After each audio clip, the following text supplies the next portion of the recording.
మన పురాణాల్లో ఎందరో దేవతలున్నారు. వారి గురించి మనకు ఎన్నో కథలు తెలుసు. కాని వారిలో ఒక మహాశక్తివంతమైన దైవం గురించి తరచుగా ఒక అపోహ ఉంటుంది. ఆయనే శ్రీ శరభేశ్వరుడు. ఈరోజు ఆయన భయంకరమైన రూపం వెనుక దాగి ఉన్న అసలైన కరుణామయ తత్వాన్ని మనం తెలుసుకుందాం. శరభేశ్వరుడు అనగానే మనలో చాలామందికి గుర్తొచ్చేదేంటి?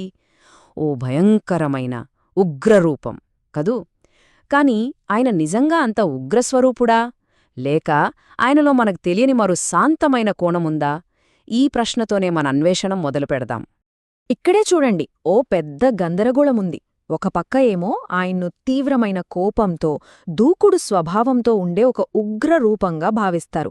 కాని ఇంకో పక్క పురాణాలేం చెప్తున్నాయంటే ఆయన కరుణకు, శాంతికి ప్రతిరూపం, అంటే ఒక శాంతమూర్తి అని. మరి ఈ రెండింటిలో ఏది నిజం? ఈ తేడా ఎందుకొచ్చింది?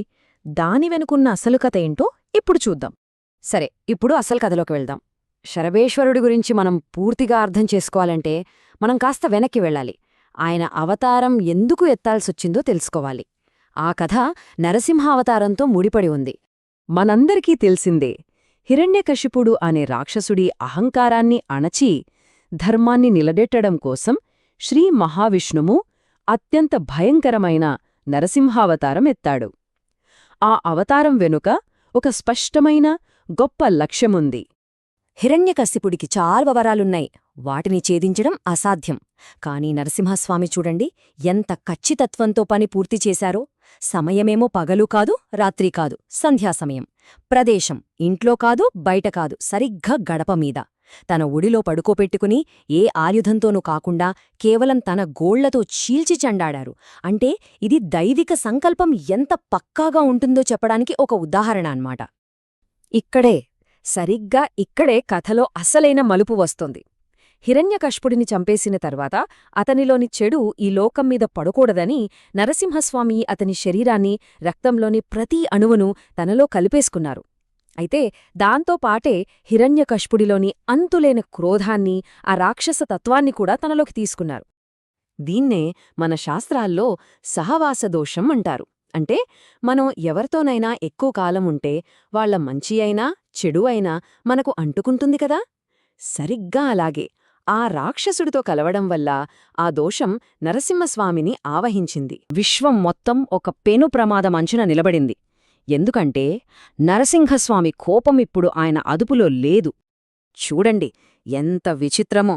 లోకాన్ని కాపాడిన వీరుడే ఇప్పుడు దాన్ని నాశనం చేసే శక్తిగా మారే పరిస్థితి వచ్చింది. ఆ రాక్షసుడి క్రోధం నరసింహస్వామిని పూర్తిగా ఆవహించడంతో ఆయన కోపం ఒక ప్రళయంలా మారింది. సృష్టి మొత్తాన్ని నాశనం చేసేలా తయారైంది. ఆయన ఉగ్రరూపానికి పెద్ద పెద్ద అడవులు, కొండలు బూడిదైపోయాయి. ఆ కోపాగ్ని మిగతా లోకాలకు కూడా పాకింది. దేవతల వల్ల కూడా ఏవి కాలేదు. వాళ్లంతా నిస్సహాయులుగా చూస్తూ ఉండిపోయారు. చివరికి ఆయన అర్ధాంగి అయిన మహాలక్ష్మీదేవి కూడా ఆయన దగ్గరికి వెళ్లలేకపోయింది. పరిస్థితి పూర్తిగా చెయ్యిదాటిపోయింది. ఇక ఏ దారి లేక దేవతలంతా కైలాసానికి పరుగెత్తారు. పరమశివుడి పాదాలమీద పడి, స్వామీ, నరసింహుడి ఆగ్రహం మేం తట్టుకోలేకుండా ఉన్నాం, దయచేసి మీరే ఏదో ఒకటి చేసి ఆయన కోపాన్ని తగ్గించి లోకంలో శాంతిని నెలకొల్పండి అని వేడుకున్నారు.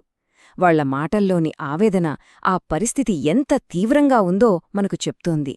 ఆ దేవతల మొర శివుడు విన్నాడు. కథలో అతిపెద్ద మలుపు ఇక్కడే వచ్చింది. శాంతిని స్థాపించడానికి ఒక కొత్త శక్తి ఆవిర్భవించింది. ఇక్కడో అద్భుతం జరిగింది.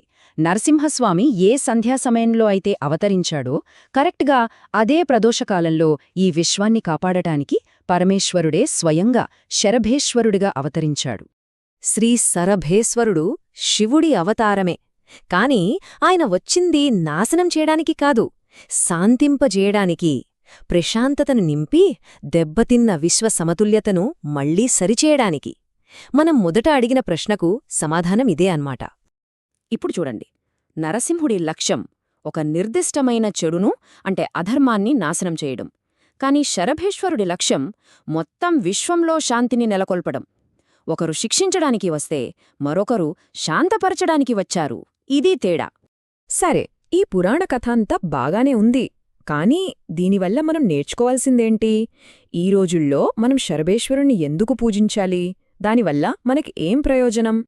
నిజానికి మన జీవితంలో ఎదురయ్యే చాలా సమస్యలకు శరభేశ్వర ఆరాధన ఒక పరిష్కారం చూపిస్తుంది.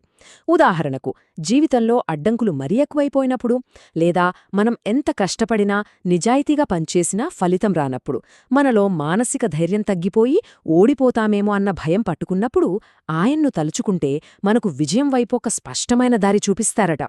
ఆయనే మనకు కీర్తి, ప్రతిష్టలు, ఆరోగ్యం మరియు శారీరక బలాన్ని ప్రసాదించే దైవం. మన విజయానికి అడ్డుగా ఏవైనా ఉంటే వాటిని తొలగించి మన మార్గాన్ని సులభతరం చేస్తారు.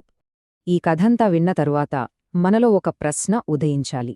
నిజమైన, శాశ్వతమైన విజయం సాధించాలంటే మనకు ఏది ఎక్కువ అవసరం? అదుపులేని బలమా, లేక అస్సలు చెదరని ప్రశాంతత? బలానికి, శాంతికి మధ్య ఉన్న ఈ సమతుల్యత గురించే ఈ కథ మనకు ఒక లోతైన పాఠం చెబుతోంది.